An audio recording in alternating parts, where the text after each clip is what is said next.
लोगोफोर मैया बावै आङो इउटुबारफोरनि आर्निंनि सोमोन्दै इउटुबारफ्रा माने इउटुबाव भिडिअ आपल'ड खालामनानै सेलारि बेसेबां मोनो मान्थलि बिनि सायाव आङो भिडिअ बानायदोंमोन। दा बे भिडिअआव माने गोबाङा कमेन्ट खालामदों आंनियाव माने 1000 भिउसआव इउटुबनिफ्राय बेसेबां डलार मोनो 1000 जन मानसि नायोब्ला इउटुबा जोंनो बेसेबां फैसा होयो बेखौ गोबाङानो मिथिनो लुगैयो। इउटुबार नङैयाबो मिथिनो लुगैयो आरो इउटुबारफ्राबो मिथिनो लुगैयो। खायफानि इउटुब चेनेलाव 10000 भिउस फैब्लाबो 20000 भिउस फैब्लाबो माने डलारा बिराद खम। बेफोर मानि थाखाय खम जायो बेखौ आङो नेक्स्ट भिडिअआव खिथागोन। दिनै आङो माने 1000 भिउसआव बेसेबां डलार फैयो बेखौ नोंथांमोननो खिथागोन आरोना, लाइभ प्रुफ देखायगोन आङो आंनि इउटुब स्टुडिअआव आङो नोंथांमोननो बेखौ देखायगोन आरोना। नोंथांमोना आंनि माने 10000 भिउसआव बेसेबां डलार मोनो आङो। दा बेफोरबायदिनो गोबां मानसिफ्रा बुङो आरोना, नोंथांनि भिडिअ नायग्रा माखासे सुबुंफ्राबो बुङो जानो हागौ, नोंखौ मालाबा लामाफ्राव लोगो मोनब्ला बा नोंनि लोगोफ्राबो बुङो जानो हागौ, नोंनि भिडिअखौ बिराद शेयार खालामो आङो, वाट्सएपफ्रावबो स्टेटास होयो, दैलि नायबाय थायो आं नोंनि भिडिअखौ, बेफोरबायदि बुङो जानो हागौ। आंखौ मालाबा सा लोङो, मालाबा गय जाहो, मालाबा बिदिनो चावमिन मम' जाहोनांगोनलै बेफोरबायदि बुङो आरोना, मालाबा पार्टि जाहोनांगोन बेफोरबायदि बुङो। खिन्थु 1000 जन मानसि नायोब्ला जोङो बेसेबां डलार मोनो बेखौ आं खिथागासिनो दं। आमेरिकानि $1 जोंनि इन्डियाआव मालाबा 83, दायो 83 जागासिनो दङ, मालाबा 82 बेफोरबायदि जाबाय थायो आरोना। आमेरिकानि $1 माने थाइसे फैसा आमेरिकानिया जोंनि इन्डियान कारेन्सियाव जोंनि इन्डियाआव 80 थाखा थाइनै 80 थाखा थाइथाम बेफोरबायदि जायो आरोना। बे 80 थाखा थाइथामखौ जोङो खामायनोनो बेसेबां बुरजा भिउस नांगौ, माने 10000 जन नायनांगौ, मालाबा 1000 नायब्लाबो मोनो, मालाबा बेफोरबायदिनो 20000 भिउस थांब्ला जों बेसेबां डलार मोनो बेखौ आं दिनै नोंथांमोना लाइभ प्रुफ देखायगोन। नोंथांमोना भिडिअखौ नायलांब्लानो जाबाय, नोंथांमोननि थाखाय बिराद इम्परटेन्ट जागोन। नोंथांमोना भिडिअखौ जोबजासे नायब्लानो जाबाय आरोना। जायफोर जोबजासे नायनाय नङा नोंथांमोना बुजिनोबो मोननाय नङा, सोलोंनोबो मोननाय नङा। दा नोंथांमोना सोरबाफोर फिउचाराव इउटुबार जानो लुबैदोंब्ला बेफोर खोथाफोरखौ मिथिना लानाया मोजां आरोना। आरो जोङो बबे बायदि भिडिअसआव बांसिन जोङो डलार मोनो बेखौबो आङो नेक्स्ट भिडिअआव खिथागोन, नोंथांमोना लाबोनो नाजागोन आं। नोंथांमोना बे डिबि टेकनिकेलनि थ्रुयै नोंथांमोना गोबां इनफरमेसन बिदिनो इउटुबनि सोमोन्दै आर्निंजों रिलेटेड थानाय बेफोरबायदिनो सोरनिबा इउटुबारफोरनि सेलारिफोरखौ मिथिनो लुगैब्ला बे टेकनिकेल चेनेलनि गेजेरजों नोंथांमोना मिथिनो मोनगोन आरोना। बेनिखायनो नोंथांमोना डिबि टेकनिकेल चेनेलाव, आंनि चेनेलाव दिनैसो गोदानब्ला नोंथांमोना साबस्क्राइब खालामनानै लाब्लानो जाबाय बे चेनेलखौ। दा बर'आव नोंथांमोना बेफोरबायदि खोन्थानायखौ गोबां खम नुनो मोन्दों जानांगौ, बेफोरबायदि भिडिअ आं नोंथांमोननो दिनै खिथानोसै 1000 भिउसआव बेसेबां डलार मोनो। बेनिफ्राय नोंथांमोना स्क्रिनाव नायब्लानो जाबाय। नोंथांमोनाथ' जाय इउटुबार नोंथांमोना खायफाया मिथिखायो जानांगौ, वाइटि स्टुडिअ होननाय मोनसे एप्स दङ, नैबेनो वाइटि स्टुडिअ, नोंथांमोना स्क्रिनाव नुखादों। नैबे माने इउटुबनि स्टुडिअ आरोना, बेहाय गासिबो डासबर्डआव बेहाय नुजाजोबो। बेनिफ्राय आं दा आंनि दैमु बसुमतारी मेन चेनेलखौनो देखायनोसै आं। मेन चेनेलाव आङो माने बेसेबां आर्निं मोनो।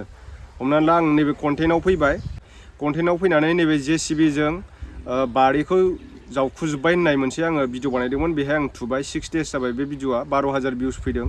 बेहाय नोंथांमोना गाहायाव बोख्लायबाय आङो, बेनिफ्राय गो टु भिडिअ एनालाइटिक्सआव थुबाय, बेनिफ्राय नैबेयाव नायनो हागोन अडियेन्सनि खाथियाव रेभिनिउ दङ, बे रेभिनिउआव थुबाय आङो। नोंथांमोना नायदो, $1.93, माने 12000 मानसि नायनायावसो आङो $1.93, माने $2 खाथियाव। मिनिमाम 12000 जन मानसि नायब्ला आङो बेसेबां डलार मोनो नोंथांमोनाथ' मिथिखाबाय, नै $2खौनो हमबाय आङो। नैबेहाय RPM ओमफ्राय CPM दङ।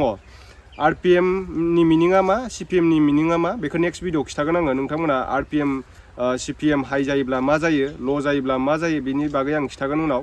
बेनिफ्राय नोंथांमोना आं देखायनोसै, $2 मोनदों आङो, माने 12000 जन मानसि नायनायावसो $2 मोनदों। होमबा सासे मानसि नायोब्लानोखि $1 हाबगोन बे नङा आरोना, 12000 जन मानसि नायनायावसो $2। दा बेखौ $2बो नंजोबा आरोना, 1.93। बेनिफ्राय आं $2खौ हिसाब खालामनानै देखायनोसै नोंथांमोनो। $2 इन रुपिस, नोंथांमोना नायदो, आमेरिकानि $2 जोंनियाव 166.14 फैसा, माने आमेरिकानि $1 जोंनियाव 160 थाखा 6 थाखा पइन्ट 14 फैसा जादों आरोना। नोंथांमोना बेहाय नायनो हागोन स्क्रिनाव, माने 12000 भिउस नायनायावसो, 12000 जन मानसि नायनायावसो आंनाव 160 थाखा जादों, 160 थाखा 6 थाखा पइन्ट 14 फैसा जादों आरोना, माने 200बो नंजोबा। होमबा नायदो नोंथांमोना, 12000 जन मानसि नायब्लासो 200नि खाथियाव, 200बो नंबावासो, माने सानसेयाव मोनसे भिडिअ होयोब्ला 12000 भिउस फैबाय थायोब्ला मास मोनसेयाव आङो 30टा भिडिअ होबासो एसे माने $100 खालामनो हागोन, बेफोरबायदि आरोना। दा बेनिफ्राय आङो बेलेग भिडिअखौ नायनोसै। बेलेग भिडिअआ आंना बिदिनो अबेबा भिडिअआ भिउसआ बुरजा जायो, मालाबा खम जायो, बेफोरबायदिनो। बेनिफ्राय आङो नैबे मैदेरा मानसि बुथारलायबाय होननायाव आङो 29000 भिउस मोन्दों आरोना। बेहाय नायदो नोंथांमोना बिनि आर्निंखौ।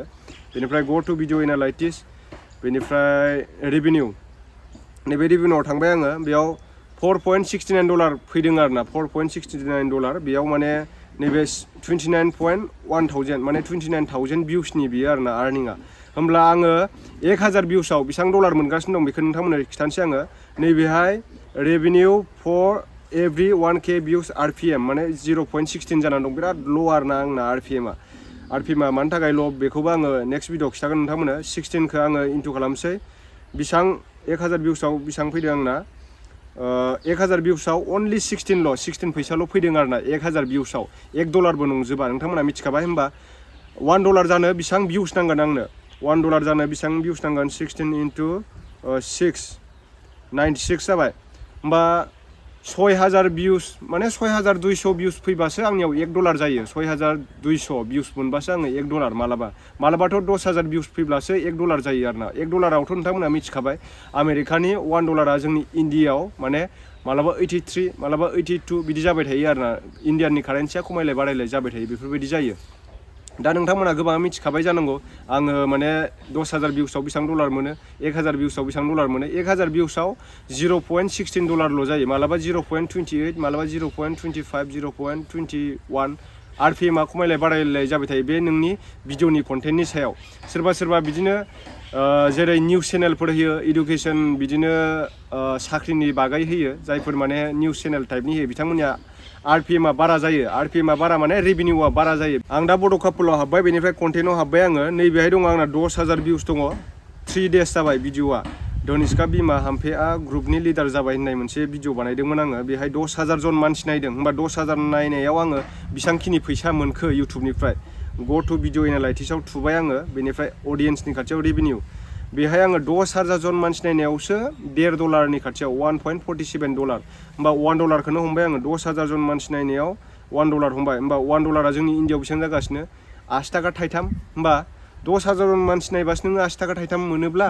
होमबा साननानै नायदो इउटुबा बेसेबां फैसा होयो जोंनो माने ब्लग चेनेलफ्राव आरोना बे आंनि ब्लग चेनेल नालाय बियो टेक्निकेल चेनेलफोरना बेलेग जायो इडुकेसन चेनेलफोरना बेलेग जायो निउस चेनेलफोरना बेलेग जायो माने केटेगरि वाइस दै माने नोंनि कन्टेन्टआव सोनारो आरोना आर्निंनि सोमोन्दै बुङोब्ला माने नोंनि कन्टेन्टआव सोनारो बिदिनो नोंथांमोना आं नेक्स्ट भिडिअ मोजां बिदिनो आपडेट लाबोबाय थागोन माने आंनिया दायो नैबे दा बड' कापोलाव बिराद खम revenue per every 1K views RPM माने 1000 भिउसआ आङो 0.14 माने 0.14 बा सानदो नोंथांमोना बेसेबां फैसा जायो इन्डियायाव आङो मिनिमाम 0.14 बा बिदिनो 9 थाखा बा 8 थाखा बेफोरबायदि बा 12 थाखाफोरबो जानो हानाय आरोना बेफोरबायदि फैसाल' मोनो आरोना 1000 भिउसआव 10 थाखाल' मोनो 10 थाखाबो जाहैजोबा 8 थाखाफोरल' जाहैयो आरोना होमबा 1000 जन मानसि नायब्लासो 8 थाखा फैसा नोंथांमोनाथ' बिसास खालामामोन दायो बिसास खालामबाय बेफोरबायदि आरोना दा नोंथांमोना गोबां उमुक मोनबाय थुमुक मोनबाय बिराद फैसा मोनबाय बिनिफ्राय आङो मालाबा फैसा दाहार बिथ'नांसिन बिनियाव मालाबा फैसा बिथ'नांसिन रिसार्च बिनो बेफोरबायदि गोबाङा साननो जानो हागौ आरोना